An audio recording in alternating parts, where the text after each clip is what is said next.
दिल्ली इस वक्त प्रदूषण की गिरफ्त में है। दिल्ली में स्थिति यह है कि सांस लेना मुश्किल है। एयर क्वालिटी इंडेक्स 400 के पार पहुंच चुका है। आंखों में जलन, सांस की दिक्कत और माइग्रेन जैसी समस्याएं आम हो गई हैं। सरकार प्रदूषण से निपटने के दावे तो कर रही है, वहीं इस मुद्दे पर सियासत भी तेज है।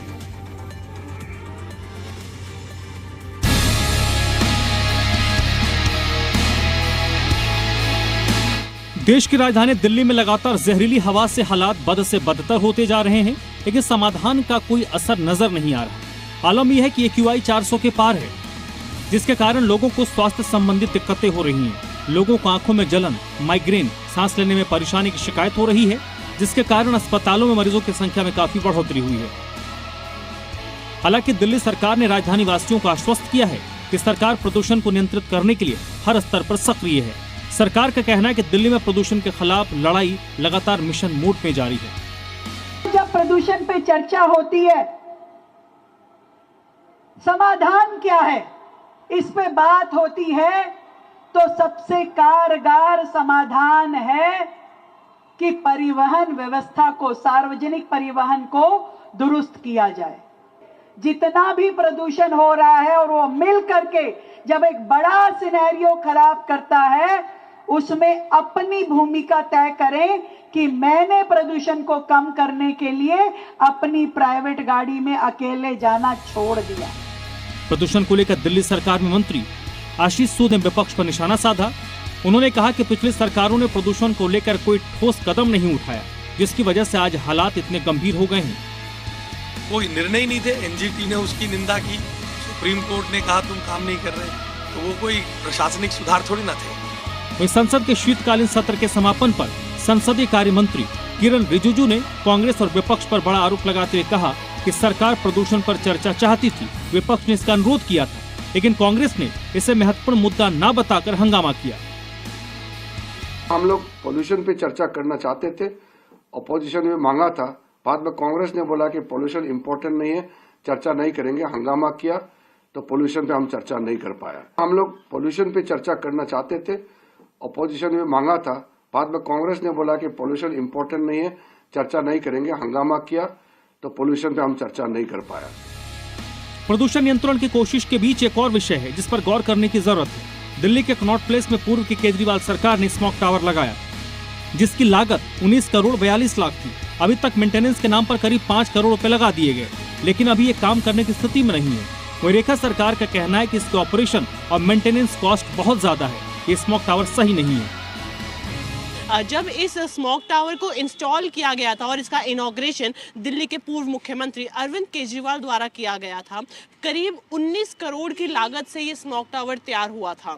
19 करोड़, और उसके बाद कई सालों में 2025 तक लगभग 5 करोड़ रुपए इसकी मेंटेनेंस और ऑपरेशन पे लगाए जा चुके हैं सरकार द्वारा, लेकिन अभी भी ये चलने की स्थिति में नहीं है। और अभी भी इसका जो चलने का कॉस्ट है, जो इसका मेंटेनेंस कॉस्ट है, वो काफ़ी ज़्यादा है। बंद कर दिया गया है कि ये चलने की स्थिति में नहीं है, और इसका क्योंकि कॉस्ट काफ़ी ज़्यादा पड़ती है। जो वर्तमान की सरकार है बीजेपी की, उनका कहना है कि ये स्मोक टावर ऐसे ही रहेगा और इसको निशानी के तौर पे यहाँ पे ऐसे ही रखा जाएगा।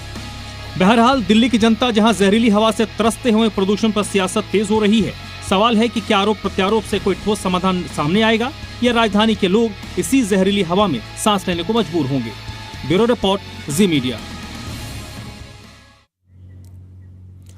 तो चलिए आज की बहस में हम आगे बढ़ेंगे, उससे पहले जो हमारे प्रश्न, हमारे सवाल हैं, उन पर एक नजर डाल लेते हैं, जिसमें सबसे पहला और महत्वपूर्ण सवाल इस वक्त आपके स्क्रीन पर है। दिल्ली को प्रदूषण से मुक्ति कब मिलेगी? ये सबसे पहला और महत्वपूर्ण सवाल है। दूसरा सवाल, प्रदूषण को लेकर सरकार ने अब तक क्या कदम उठाए हैं? ये भी एक महत्वपूर्ण सवाल है। तीसरा सवाल, प्रदूषण पर सिर्फ बयानबाजी, तो समाधान कब? क्योंकि बयानबाजी थम नहीं रही है। चौथा सवाल है कि बढ़ते प्रदूषण के लिए आखिर जिम्मेदार कौन है? पांचवा सवाल, प्रदूषण के खिलाफ सरकार पास है या फेल है? ये हमारे सवाल हैं और आज की बहस में इन्हीं सवालों के इर्द गिर्द आज चर्चा करेंगे। प्रदूषण को तो हर कोई जो दिल्ली NCR में रह रहा है वो झेल रहा है, महसूस कर रहा है, और सवाल भी इस वक्त सरकार से पूछे जा रहे हैं।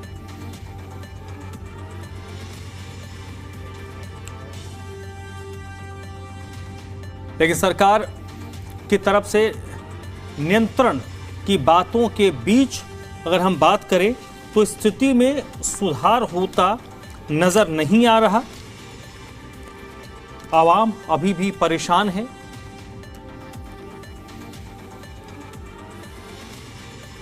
तो लबोलुआब यही है, प्रश्न आज की तारीख में यही है कि इस प्रदूषण पर अंकुश कब लगेगा, लगाम कब तक लग पाएगी।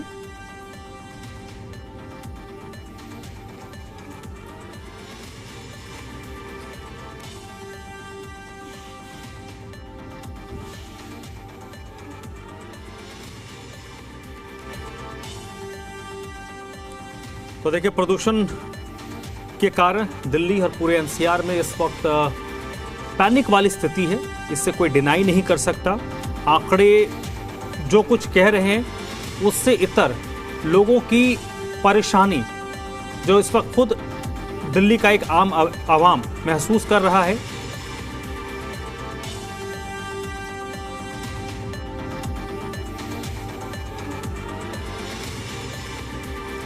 तो चलिए सीधे रुख कर लेते हैं अपने मेहमानों का जो इस वक्त इस चर्चा में मेरे साथ जुड़े हैं। सबसे पहले उनसे आपका परिचय करवा देते हैं। नीरज तिवारी जी हैं, प्रवक्ता हैं भारतीय जनता पार्टी के। मनीष झा आम आदमी पार्टी के प्रवक्ता भी इस चर्चा मेरे साथ जुड़े हैं।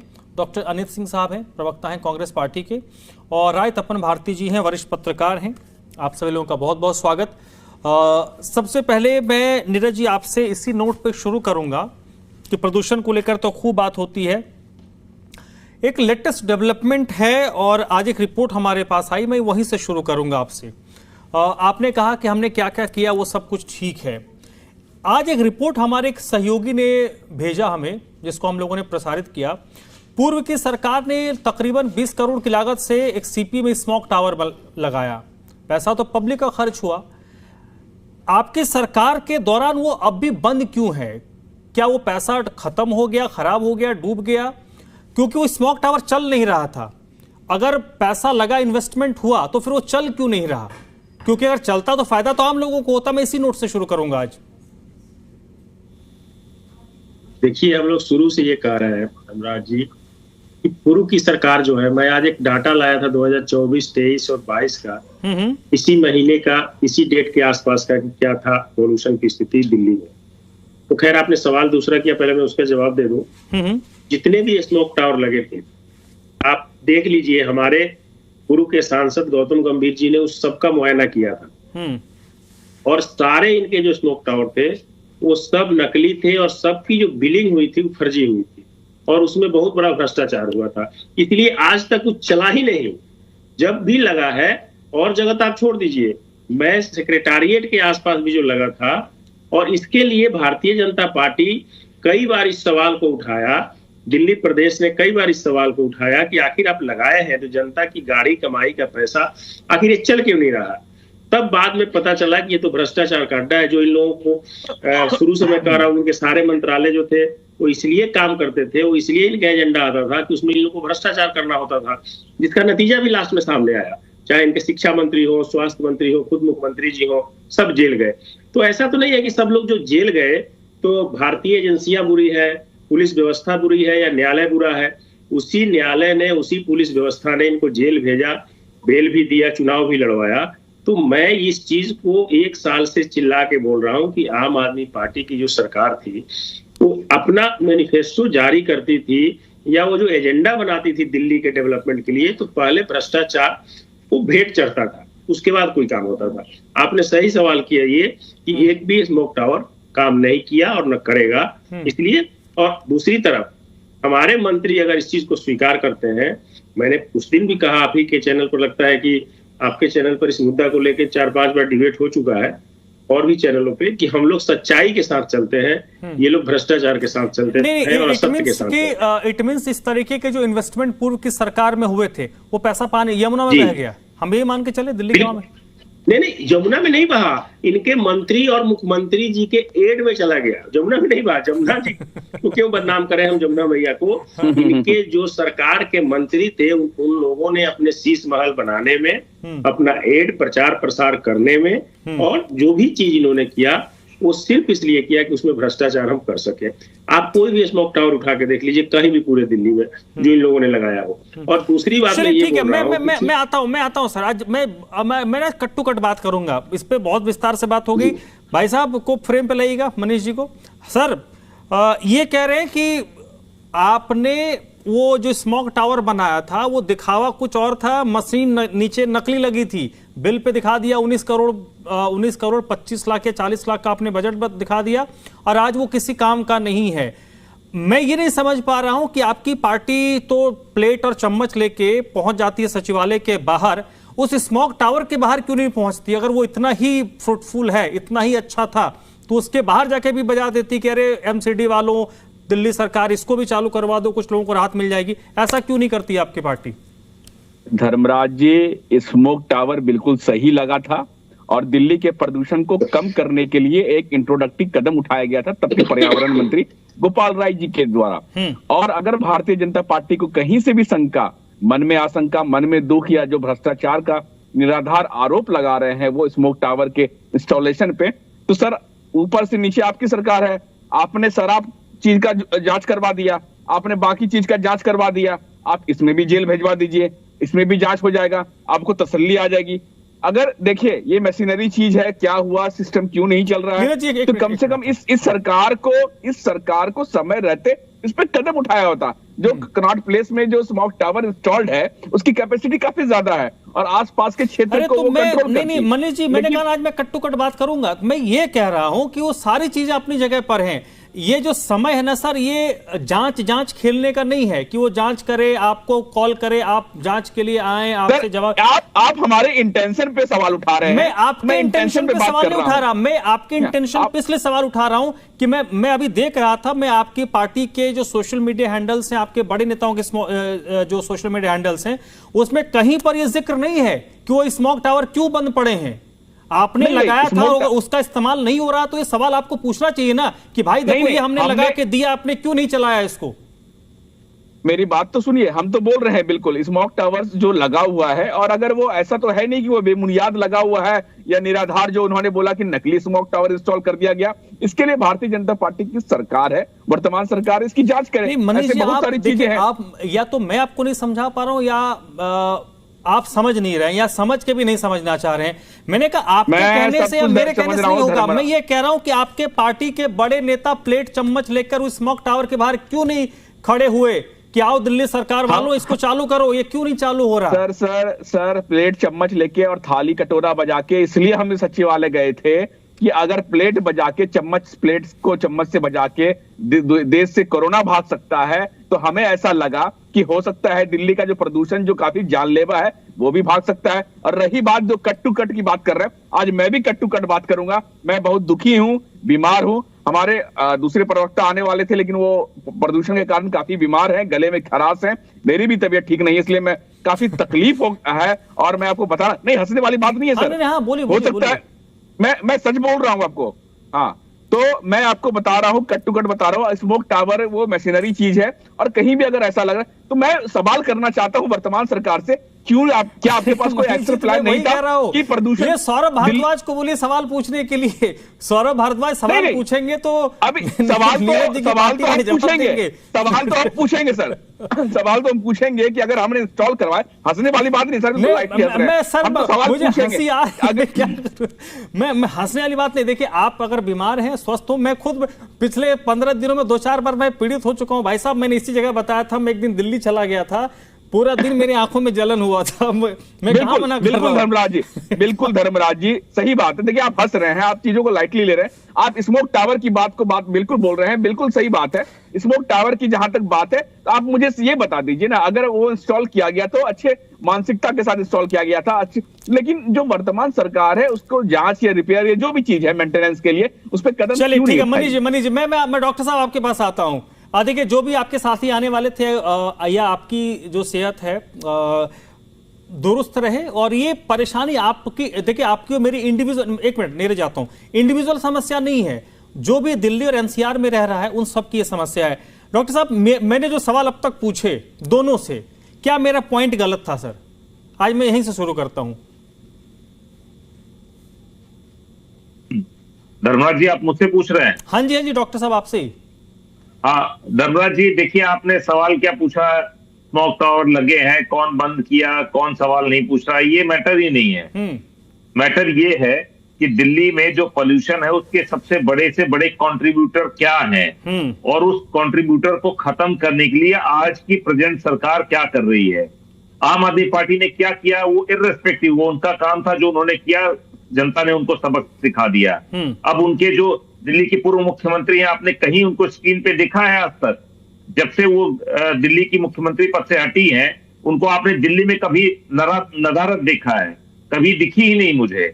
तो उनकी आम आदमी पार्टी क्या करना चाह रही है उससे हमें कोई सरोकार नहीं है। वो किसी सेंटा क्लॉज को कहीं बेहोश करके कुछ वीडियो बना दे। आजकल इनके सारे के सारे बड़े से बड़े नेता सिर्फ और सिर्फ सोशल मीडिया पर एक्टिव हैं, लेकिन हमारा सारा का सारा सवाल और सारा का सारा ध्यान इस समय की जो वर्तमान सरकार है उससे पूछा जाना चाहिए।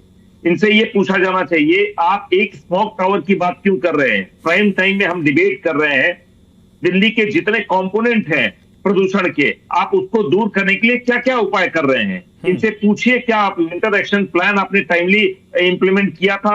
क्या आपकी ये फोरकास्ट थी कि एक हफ्ते के बाद, एक महीने के बाद इस तरीके की हालात आ जाएंगे कि ग्रेड 3 और ग्रेड 4 लगाने की जरूरत पड़ेगी?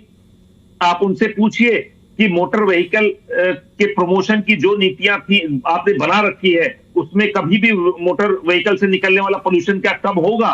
जब आप समझते हैं कि 27% मोटर की वजह से हो रहा है दिल्ली की आबो हवा में, तब आप जो पार्किंग की नीति थी उसको बढ़ाने का काम क्यों नहीं कर रहे हैं? पार्किंग के चार्जेस क्यों नहीं बढ़ा रहे हैं? प्राइवेट कार और व्हीकल को आप क्यों प्रमोट कर रहे हैं? आपने पिछले 1 साल के अंदर, 1 से 1.5 साल के अंदर 25% तक मेट्रो का किराया बढ़ा दिया है। ये सवाल लाजमी नहीं है। अगर आप पब्लिक ट्रांसपोर्ट को इस तरीके से कॉस्टली अफेयर बनाते जाएंगे, तब लोग हार कर अपने प्राइवेट व्हीकल की तरफ जाएंगे। आपको इस तरीके से, आज जब दुनिया में, यूरोप में, बहुत सारे देशों में पब्लिक ट्रांसपोर्ट को फ्री कर दिया गया है, आज ऐसी स्थिति में जहां पे हम दम घोटी एनवायरमेंट पे रह रहे हैं, वहां की नीतियां किस तरीके से बनाई जा रही हैं उसे हमें समझने की जरूरत है। आज से 15 साल पहले शीला दीक्षित जी ने जब यहाँ पे मेट्रो के इंसेप्शन से लेकर पहली नींव रखने से लेकर 300 किलोमीटर का एक नेटवर्क बनाया। आप इनसे पूछिए कि आज पिछले 11 सालों में सिर्फ 75-80 किलोमीटर का नेटवर्क क्यों बना है? फेज 4, फेज 5 दोनों डिलेड क्यों है? एमसीडी में बीजेपी लगातार 20 सालों से बनी हुई है। इनसे पूछिए कि मैकेनिकल स्वीपिंग के अलावा कभी ने उन्होंने वैक्यूम क्लीनिंग की बात करी है? इनसे पूछिए कि हिंदुस्तान के ही अलग अलग शहरों में आप घर से ही कूड़े को अलग अलग लेके जाया जा रहा है, सेग्रीगेशन हो रहा है कूड़े का। दिल्ली में कभी भी आपके घर में या किसी भी आपके नोन के घर में कूड़े को अलग अलग करके लेके जाया गया है? ऐसे हालात ही बनते रहे। इन्हीं की स्वच्छता रैंकिंग में पूछिए कि दिल्ली कौन से स्थान पर स्टैंड करती है। ईस्ट एमसीडी का क्या बुरा हाल था, आप समझिए कि 100 शहरों की सूची में वो 95 पोजीशन पर थी। इतने गए गुरे हालात में भी हम सवाल पूछने से डर रहे हैं। बीजेपी क्या कर रही है, आम आदमी पार्टी क्या कर रही है, इससे हमें कोई मतलब नहीं है। इनके फोरकास्ट समझिए कि 1 महीने पहले जो स्थिति थी उसमें पूरी राज्य सरकार, इनके मंत्रीगण सिर्फ और सिर्फ कृत्रिम वर्षा का प्रोपेगेंडा छोड़ रखा था।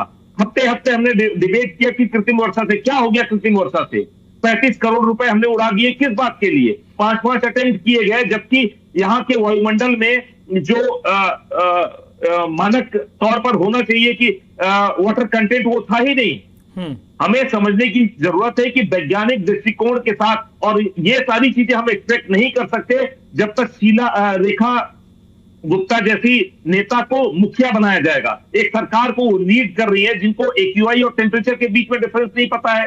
वो कूड़े, तू बैठ जा, तू खत्म हो जा, तू उड़ जा, ऐसे भाषा का इस्तेमाल कर रही है। प्रधानमंत्री किस तरीके से बता रहे हैं कि आप मौसम का मजा लीजिए। इतनी इनसेंसिटिव बातें दिल्ली में हो रही है। अभी इन्होंने अफ्रीकन कंट्री में, जॉर्डन में गए, वो पेड़ का वृक्षारोपण कर रहे हैं जहां पे 38 AQI है और यहाँ पे 500 AQI है। आप इनसे पूछे कि कितने वन क्षेत्र उन्होंने बढ़ाए हैं। आप ये डॉक्टर साहब एक भी फॉरेस्ट इन्होंने पूछ के बनाया है। मैं आता हूं सवाल जो आपने जब मैंने शुरू किया, मैंने कहा, आपने कंपोनेंट्स की बात की। पिछले 1 महीने में हमने कई बार कंपोनेंट्स को लेकर बात की। आज मैं उसको थोड़ा दूसरे हिस्से में लेकर जाना चाहता था कि जो हमारे पास है, अब पेड़ लगाएंगे तो पेड़ बड़े होने में टाइम लगते हैं, और जो हमारे पास व्यवस्था है, क्या हम उस व्यवस्था का इस्तेमाल कर रहे हैं? मैं उस नोट पे लेके जाना चाहता था। खैर, आपकी जो बात है वो दुरुस्त है, उस पर हमने कई बार, उस पर कहीं इफ एंड बट नहीं है। राय तपन भारती जी हमारे साथ हैं। सर, दो चीजें हैं, एक तो स्मोक टावर का मसला है, दूसरा एक इशू है, आप ये कह रहे हैं कि भाई तंदूर भी मत जलाओ, जो रोटी बनाने के लिए तंदूर इस्तेमाल होता है आपने उसको भी बैन करके रख दिया। लेकिन आपकी मशीनरी में क्या खराबी है कि ये कूड़े के ढेर में आग लग जाता है और वो पूरे 10-20 किलोमीटर के रेडियस को की हवा को खराब कर रहा है। गाजीपुर में आग लग गई, उसको, उसकी तस्वीरें सबने देखी। तो प्रश्न ये है कि आपका मैकेनिज्म कहीं ना कहीं तो खराब है कि एक तरफ कहते हैं तंदूर मत जलाओ, आप जो आग तापने के लिए अंगीठी जलाते हैं वो मत जलाओ, हम हीटर देंगे। लेकिन आपने 10-15 दिन में जितनी कवायद की, एक गाजीपुर में आग लगी, सारी कवायद पे पानी फिर गया। यही हो रहा है ना सर? धर्मराज जी, मुझे एक बात याद आ रही है, आपने जो बातें रखी, एक अनार 100 बीमार, यानी कि बीमारी की जड़ में कोई जा नहीं रहा है और तरह तरह की। एक तो पहले मैं स्मोक टावर के बारे में बताना चाहूंगा कि ये स्मोक टावर बना, उसका उपयोग नहीं हो रहा है। इसमें हमें याद रखना पड़ेगा, चीन में एक शहर है, उसका नाम है सियोन। सियोन में प्रदूषण बहुत ज्यादा था, तो वो खत्म करने के लिए लगभग 100 मीटर ऊंची, मतलब 33 मंजिल जो अपार्टमेंट होगा उतनी हाइट का उसने स्मोक टावर बनाया। शुरुआत में बड़ा अच्छा रिजल्ट आ रहा था कि उससे 15-20% प्रदूषण कम हो रहे थे। लेकिन स्मोक टावर का रेंज क्या था? मात्र 1 किलोमीटर का दायरा था। 1 किलोमीटर का दायरा, इसका मतलब है कि 200 किलोमीटर की चौहद्दी में 200 स्मोक टावर या 400 स्मोक टावर बनाना पड़ता है। कुछ दिन चलने के बाद उनको एहसास हुआ, पता चला कि स्मोक टावर चलाने में बिजली का खर्चा बहुत ज्यादा है, बहुत महंगा पड़ रहा है, बहुत विशाल स्मोक टावर होता है। उसके बाद एक और उन्हें बड़ा एक्सपेंडिचर पर खर्च का लगा कि ये प्रयोग विफल हो रहा है। स्मोक टावर के में एक फिल्टर होता है, फिल्टर को बदलने पर करोड़ों रुपए खर्च हो रहे थे। तो स्मोक टावर चीन में फेल हो गया। अब ये है कि हम बहुत सारे प्रयोग से गुजर रहे हैं। जो प्रयोग सफल हुआ है उस पर हमें बात करनी चाहिए। सन 1975 में सिंगापुर एक छोटा शहर है, छोटा देश है, मतलब एक शहर है जो देश में तब्दील है। वहां पर गाड़ियों के कारण प्रदूषण बहुत फैल रहे थे, फैक्ट्रियों के कारण, दफ्तर के आने जाने के कारण। तो उन्होंने कंजेशन टैक्स लगाने का प्रयोग किया। दुनिया में शायद पहला सिंगापुर देश है जिसने कंजेशन टैक्स लगाया व्हीकल पर। कंजेशन टैक्स पर इंडिया में भी बात हो रही है, लेकिन पता नहीं इंडियन लीडर्स को इतना डर है कि कहीं कंजेशन टैक्स लगाने पर जनता भड़क न जाए, नाराज न हो जाए। अच्छा, ये कंजेशन टैक्स धीरे धीरे हांगकांग में लागू हो गया, लंदन में लागू हो गया, जर्मनी में लागू हुआ, बहुत सारे देशों में कंजेशन टैक्स लागू हुआ। कंजेशन टैक्स लागू होने का कारण ये है कि आपको ज्यादा टैक्स देना पड़ेगा, तभी आप गाड़ी निकाल सकते हैं। बाकी BS4 वगैरह 5-6 वगैरह के नियम भी लागू हुए। उसके साथ साथ क्या हुआ कि पब्लिक ट्रांसपोर्ट फैसिलिटी बढ़ाई गई।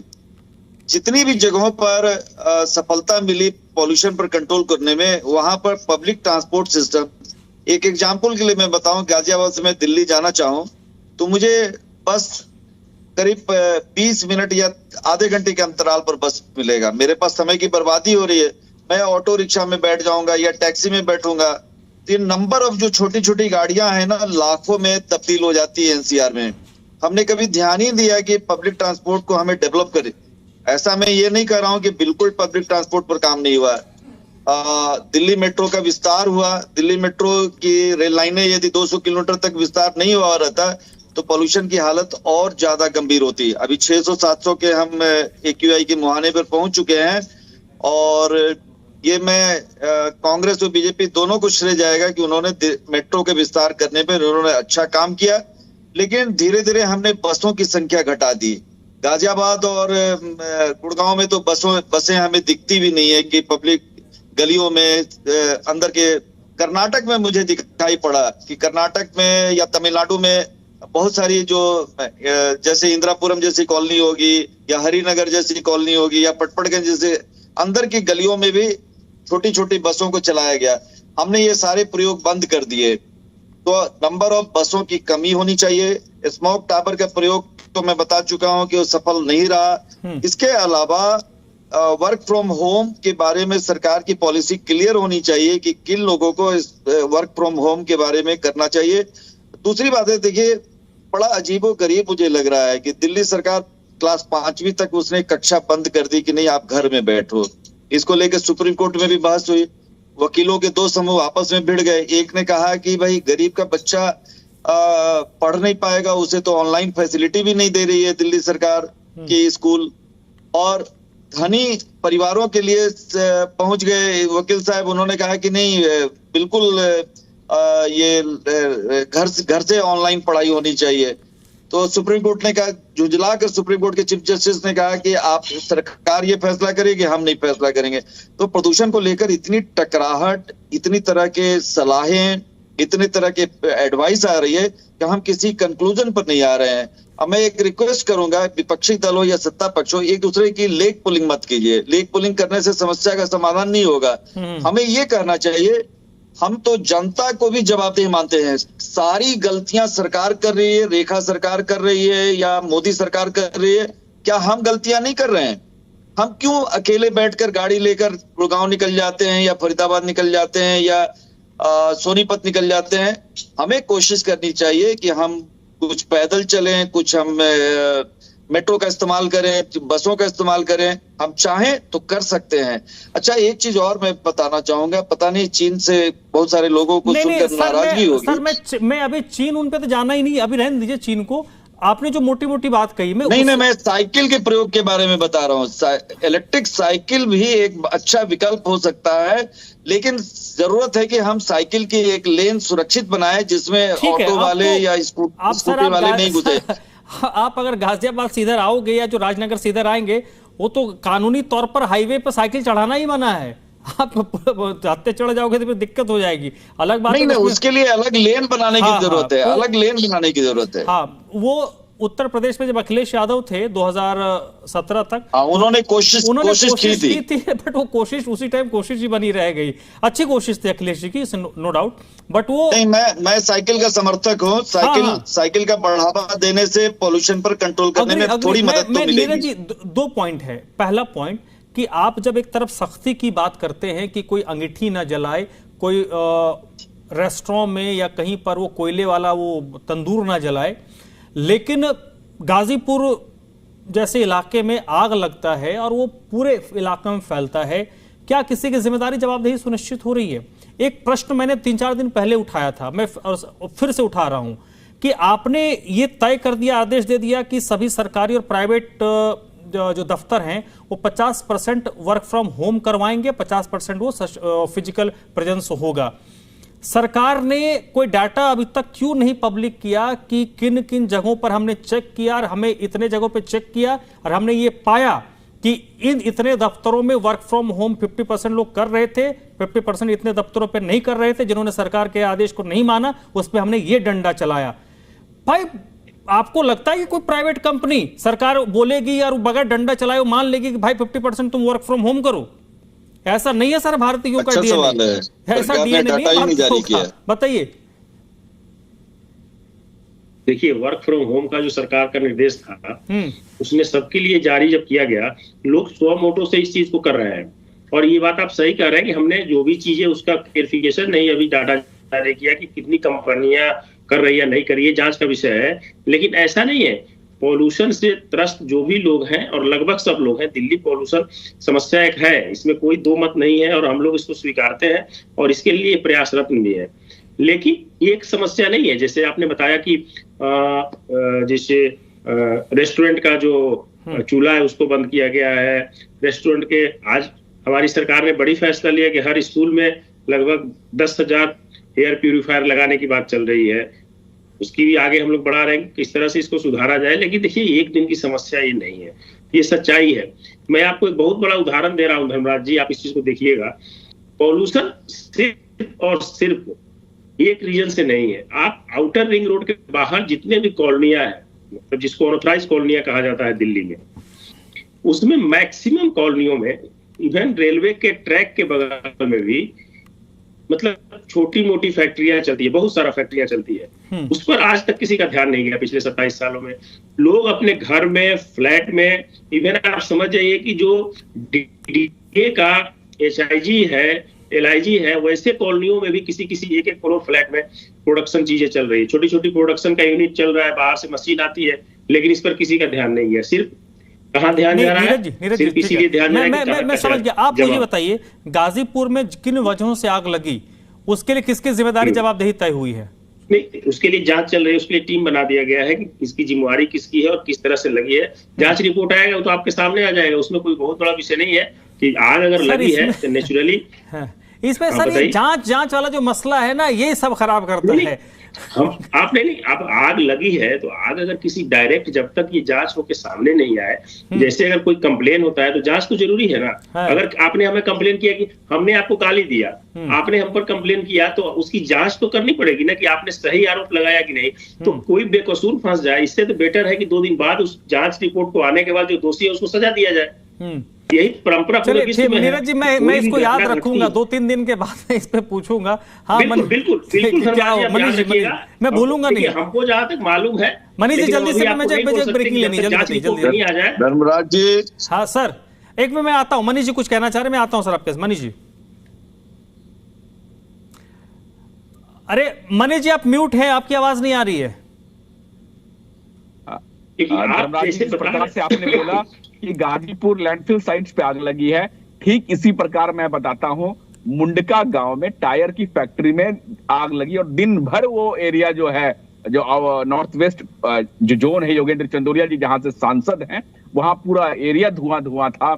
उसका भी आज सोशल मीडिया पे काफी वायरल हुआ है। दिल्ली के 7 सांसद, कभी आपने संजीदगी से उन्होंने सवाल उठाया पार्लियामेंट में? कभी वो चिंतित दिखे आपको? आप तो बहुत इजीली से विपक्षी सरकारों को दोषारोपण कर देते हैं। मैं थोड़ा सा आपकी जानकारी को दुरुस्त कर दूं धर्मराज जी, सब लोग चिंतित हैं। काफी चर्चा हुआ है आपके साथ प्रदूषण के मामले पे कि देखिए, लैंडसेट जो है एक इंटरनेशनल जर्नल है, मैगजीन है, जो पूरी दुनिया का डेटा इकट्ठा करती है प्रदूषण पे।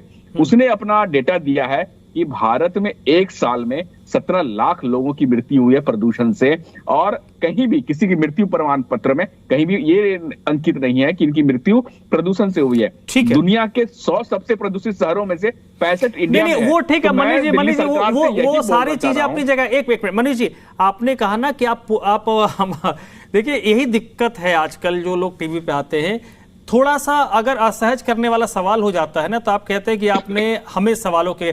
देखिए, प्रदूषण के मुद्दे पर अगले 5 साल तक, एक मिनट नीरज रुक जाइएगा, अगले 5 साल तक प्रदूषण के मुद्दे पर जब भी बात होगी, तो जितनी रेखा गुप्ता सरकार पर सवाल खड़े होंगे, उतने अरविंद केजरीवाल के सरकार पर भी सवाल खड़े होंगे। आप बच नहीं सकते। कांग्रेस पार्टी इसमें बची हुई है क्योंकि 13 साल 14 साल पहले उनकी सरकार थी, लेकिन आपको उस सवाल को फेस करना होगा। वो आपके टैलेंट है, आप उसको डक करते हैं, आप उसको खेलने की कोशिश करते हैं, वो आप अपने हिसाब से देख लीजिए। नहीं, लेकिन आप सवालों से नहीं बचिएगा।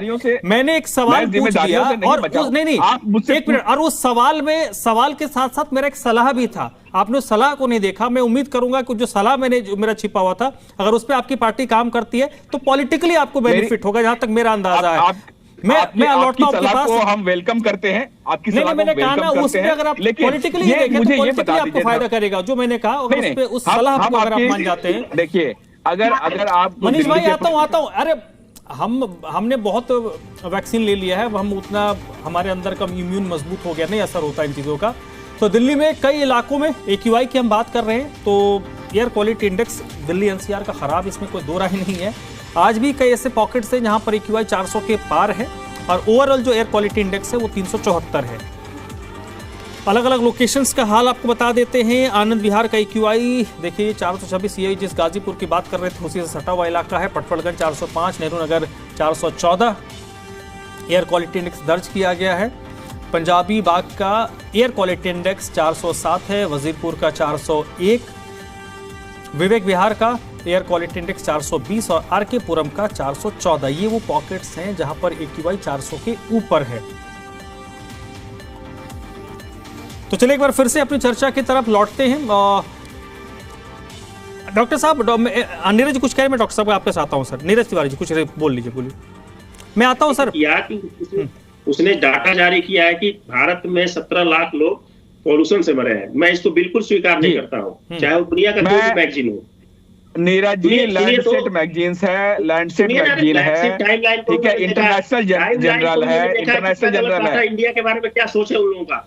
इंडिया के अरे बारे रुक में जाइए, अरे हमारे पैनल में प्रैक्टिस डॉक्टर हैं भाई। चिराग तले अंधेरा नहीं, चिराग तले अंधेरा नहीं, लैंडसेट मैगजीन है, इंटरनेशनल मैगजीन करिए, गूगल करिए, विकिपीडिया करिए। अरे नीरज जी, मनीष जी लड़िए मत ना, लड़िए मत। एक मिनट, हमारे एक मिनट, अरे देखिए रिपोर्ट आई है। आप तो बीबीसी की चीजों को भी मना करते हैं जब आपकी सरकार नहीं मानते, खत्म कीजिए ना। हो गया तो आप मानते अच्छी बात हो, नहीं मानते खत्म कीजिए।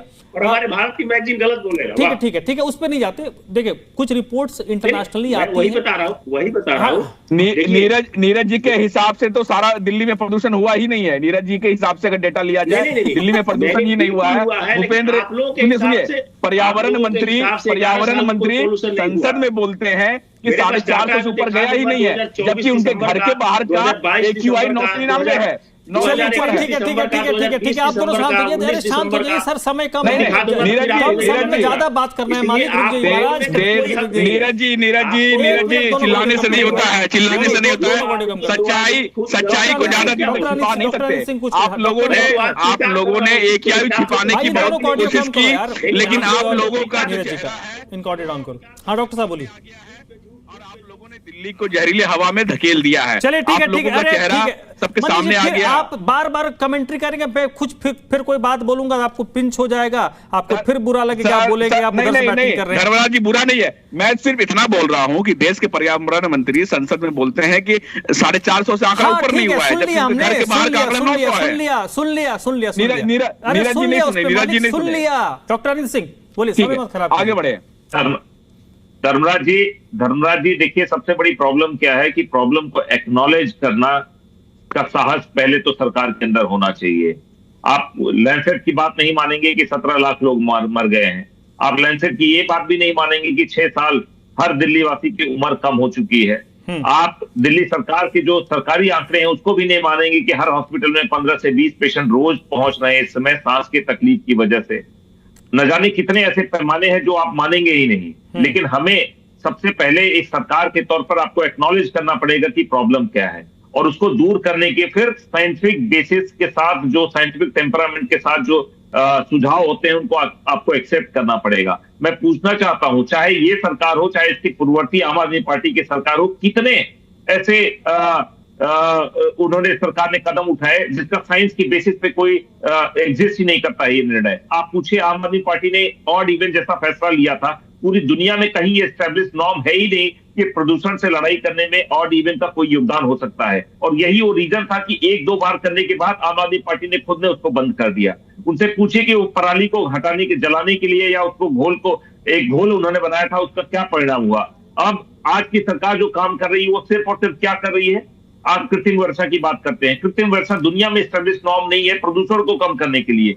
एक किसी मोमेंटरी मोमेंट पे कभी कोई खेल का आयोजन हो, कोई पब्लिक इवेंट हो, उस समय कुछ ना कुछ करने के फ्लैश मोमेंट होता है जिससे प्रदूषण कम करने का काम किया जाता है। जो स्टैंडर्ड नॉर्म्स है उसमें आपको देखना पड़ेगा कि उसके पोल्यूशन के कारक क्या है। यहाँ पे सबसे बड़ा कारक 1/3 रीजन मोटर व्हीकल से निकलने वाला प्रदूषण है। आप इनसे पूछिए कि कोई भी ऐसी नीति बनाई गई है जिसमें डिस्करेज किया गया है कि गाड़ियां खरीदने के लिए लोग कम नहीं, या गाड़ियां निकालने की कोशिश लोग कम करें। इनसे पूछिए कि 1 घंटे के लिए 650 रुपए का रिकमेंडेड दिल्ली के कनॉट प्लेस में जो रिकमेंडेड पार्किंग चार्ज लेने की बात करी गई थी, आज तक वो पार्किंग चार्जेस इन्होंने नहीं बढ़ाया। जिस तरीके से आप प्राइवेट व्हीकल को डिस्करेज नहीं करेंगे तो ये जो आज स्थिति आई है ये अपरिहार्य है, जरूर आएगी। लेकिन उसके साथ साथ जब कोई आप कठोर निर्णय लेते हैं उसके साथ साथ आपको होमवर्क करना होता है। आप सिर्फ और सिर्फ तंदूर को बंद कर देंगे और आपका पूरा कूड़े का पहाड़ जलता रहेगा तो प्रॉब्लम सॉल्व नहीं होगी।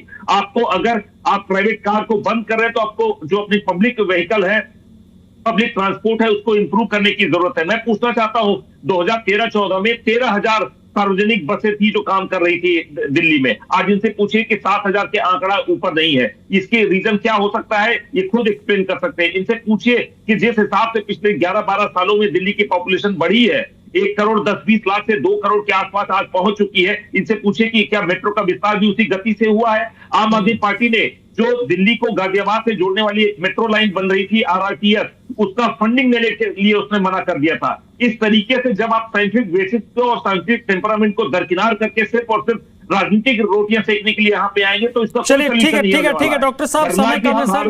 अगले साल भी इसी तरीके से चलिए ठीक है, हाँ बिल्कुल एकदम लास्ट वाली लाइन आपकी सबसे सटीक है सर। हाँ सर, वरिष्ठ पत्रकार हमारे साथ हैं, please sir. Tapan Bharati ji, sir आपका ऑडियो नहीं आ रहा, आप म्यूट है, अनम्यूट कर लीजिए प्लीज।